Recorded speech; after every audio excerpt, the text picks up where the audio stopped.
The topic that we want to discuss today is the topic of linearity and superposition.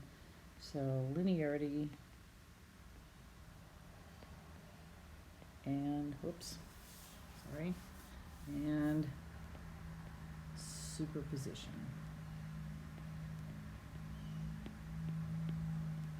So, first, let's discuss what we mean when we say a circuit is linear. So, there are a lot of things that are involved with a circuit being linear. But mainly, linearity means the whole is the sum of the parts. So, for example, if I wanted to find this voltage across the 90 ohm resistor, in this particular instance, there's one source that is providing power to the circuit.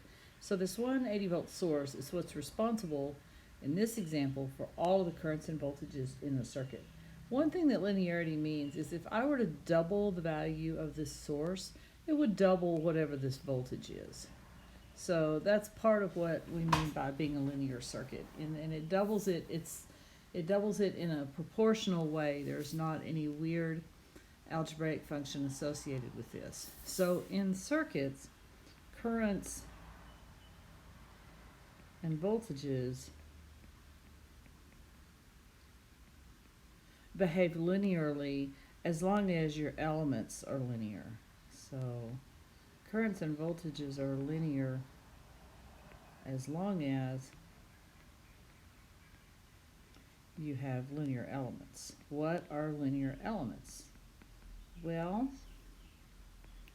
linear elements are elements that basically obey a relationship between current and voltage similar to Ohm's law. For example, V is IR. You notice nothing is squared. There are no sinusoidal functions. There are no functions other than V is equal to IR, and so that's a linear. If you were to plot this, that would be a linear straight line, where this is V, this is I, and in this case the slope would be R. So, for example, a resistor is a linear element. We'll talk later about inductors and capacitors. Inductors and capacitors are linear elements. In the case of inductors and capacitors, it's not the voltage, it's the derivative of one of the two, depending on whether you have an inductor or a capacitor. But they're still considered linear elements because there are no, you can still take a variable or its derivative and express it in terms of the other one as a straight line. So that's what we mean by linear. And once again, it is important to remember, if we double the value of the voltage, of the voltage source, we would double the value of all the voltages. That's part of the effects of linearity in a circuit. Now, when you have linearity, and systems are linear, and I say systems and not just circuits, because this applies well beyond circuit theory. It applies in electromagnetic fields, it applies in mechanics. It just has a whole realm of applications, this concept of superposition. Basically, what superposition says in layperson's terms is that the whole is the sum of the parts. So superposition means that a variable is the sum of the individual contributions.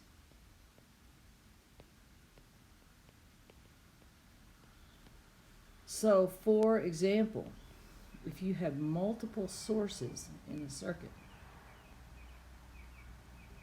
and they must all be independent sources. So I want to make that caveat, independent sources in a circuit.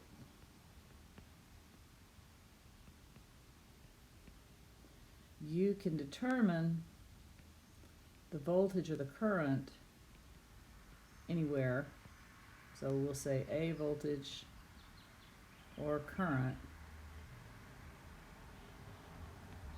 in a linear element, so think resistor, by finding the contribution to that voltage of each source and adding them together.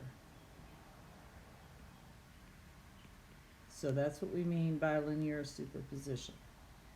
So this is much more easily illustrated with an example. So what we're going to do is we're going to look at a circuit that has two independent sources. And let's suppose that I'm interested in the voltage across this 2 ohm resistor. Okay, so obviously one approach is for us to use node voltage or mesh current like we've used so far this semester and just solve for that voltage given the two sources. So in my opinion, the use of linear superposition generally does not make a circuit easier to solve, but is an extremely important theoretical concept. So we're going to illustrate it with this example and show you how it works, but you just need to remember that probably for this circuit, node voltage or mesh current would be easier. But we'll do it because this example has some good things in it. First of all, it familiarizes you with what is meant by the concept of superposition, which you will see again in fields and other classes, and we'll also just get some practice at solving circuits by resistor reduction, which I think is an area that some of you need some review on.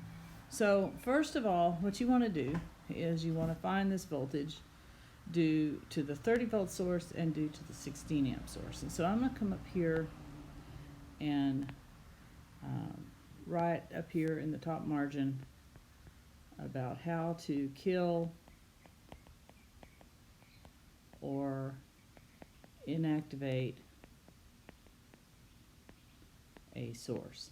Now this is going to be important. We're going to use this later in this chapter when we talk about Thevenin equivalent circuits, which is an extremely important concept in circuits.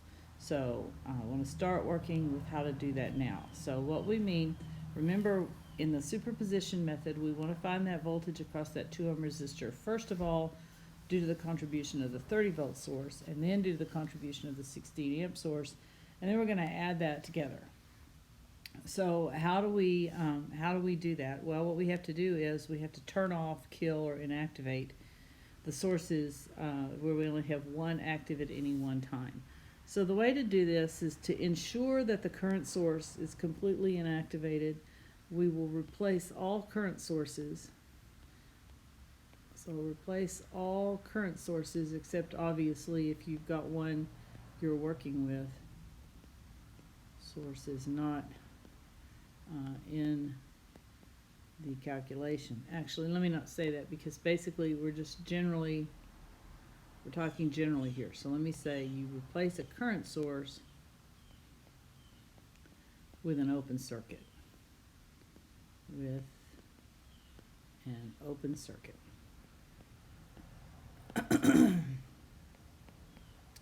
That ensures that no current will flow in that branch and effectively kills the current source. You replace voltage sources, so you replace voltage sources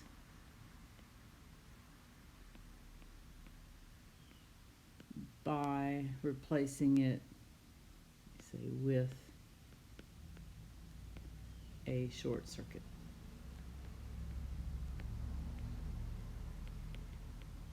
So we're going to illustrate that on this example. So the first thing we want to do is V due to the 30 volt source, which means we need to kill the 16 amp source, so we need to replace it with an open circuit. So we're going to redraw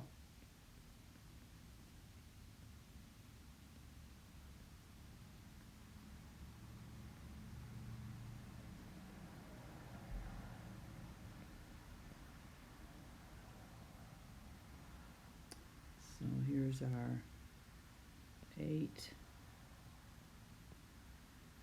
5, 4. Okay, and then this current source was just out here and now it's gone. So basically what you see between these two terminals is now just that 5 ohm resistor. So we can neglect everything that's to the left, to the right of the 5 ohm resistor. So now doing a little simplification, the 3 and the 6 ohm are in series. So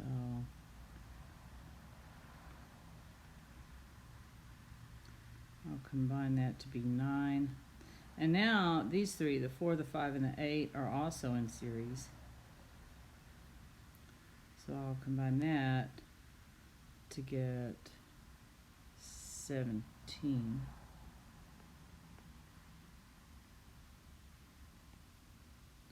And now remember, what I want is the voltage across this 2 ohm resistor. So this is similar to an exam problem, and what a lot of you did was you said, oh, well, I can use current divider and I can calculate the current through the 6 ohm resistor by taking 30 volts divided by 6 ohms. Now that's a completely invalid way to solve for that current, because the voltage source does not only sees the 9 ohms. The voltage source not only sees the 9 ohms, it sees these other 2 resistors as well. And so it's not like the voltage source sees a load of 9 ohms. It sees everything that is connected to these 2 terminals. So the only way to solve for the current coming out of the voltage source is to find the equivalent resistance of everything that's connected to it. Is that the only way to solve the problem? No, it's not. We could also use node voltage, which is what I think I'll use. So let's call this V1. Let's make this my ground. So V1 minus 30 over 6 plus V1 over 2 plus V1 over 17 is 0. So I have V1 times 1/6 plus 1/2 plus 1/17 is equal to 5. So let me do that really quick on the calculator. If you'll stand by, and you can spend this time. And I'm sorry, I made a mistake. I keep seeing this 6 and thinking it's this resistor. This should be a 9. Okay, so let me do this really quick on the calculator. Hopefully that's the only algebra error that I made. So 1/9 and 1/2 and 1/17 is 0.669, and that's equal to 5. So V1, I'll do a 1 over x of that times 5. So V1, I get 7.46 volts, and hopefully I didn't make an algebra error. If I did, mostly what I'm trying to illustrate here is the principle of superposition. Okay, now V1, so what is V1? V1 is the part of the voltage illustrated here due to the 30 volt source. So I'm going to need the other contribution to that voltage, which is going to be the 16 amp current source. So in order to find the voltage due to the 16 amp current source, I've got to kill the voltage source and eliminate its presence in the circuit. And I do that, as we discussed, with a short. So let's replace that voltage source with a short circuit.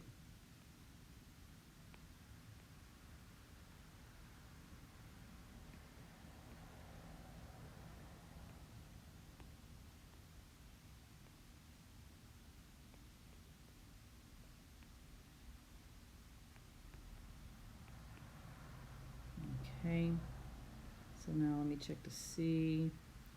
Yes, I have the 6 ohm, the 3 ohm, the 2 ohm, 8, 4, 5, and the 16 amps. Okay, and so what I want once again is I want this voltage right here. This time we'll call it V2. Okay, well, that's really all I want in the circuit. So let's add the 3 and the 6 and get 9. That now becomes in parallel with the 2. And then I have the 8, the 4, and the 5, and the 16 amps. And so now you can see that these two are in parallel. So the question is, if I simplify those two by combining them in parallel, have I gotten rid of V2? So this was V2. These two are in parallel, so I can combine those, and even though it's not the 2 ohm resistor, it's still the voltage V2. So let's see here. Those two in parallel would be 18 divided by 11, which is 1.64. So 1.64 ohms here. Okay, and then I have 8 and 4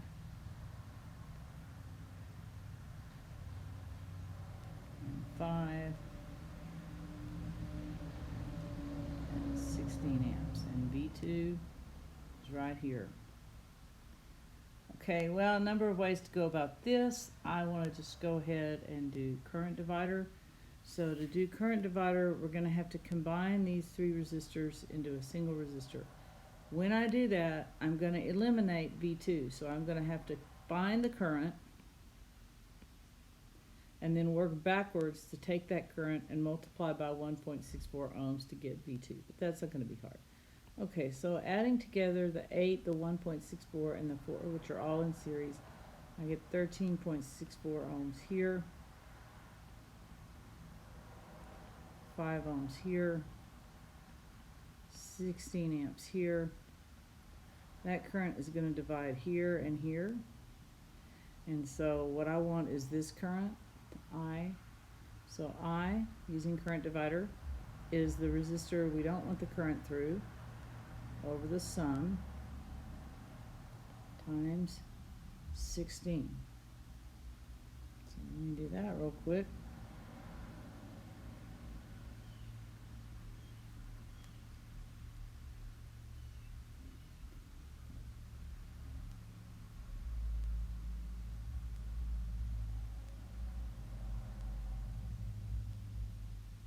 So I'm getting 4.29 amps. See if that makes sense.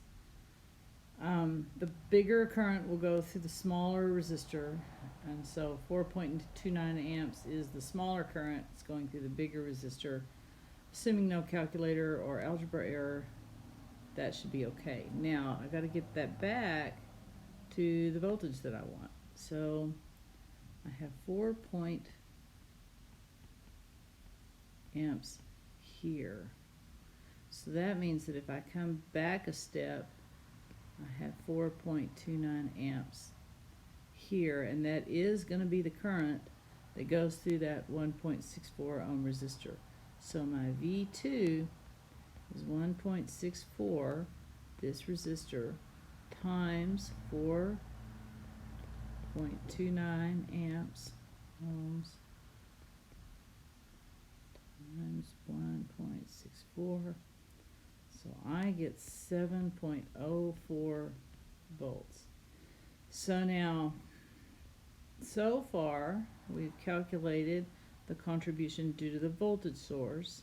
We just found the contribution to the current source. Now my total voltage across that 2 ohm resistor due to both sources is the sum of the two. So it's 7.46 plus 7.04, or what is that? 14.5. And so that is the answer, illustrating the concept of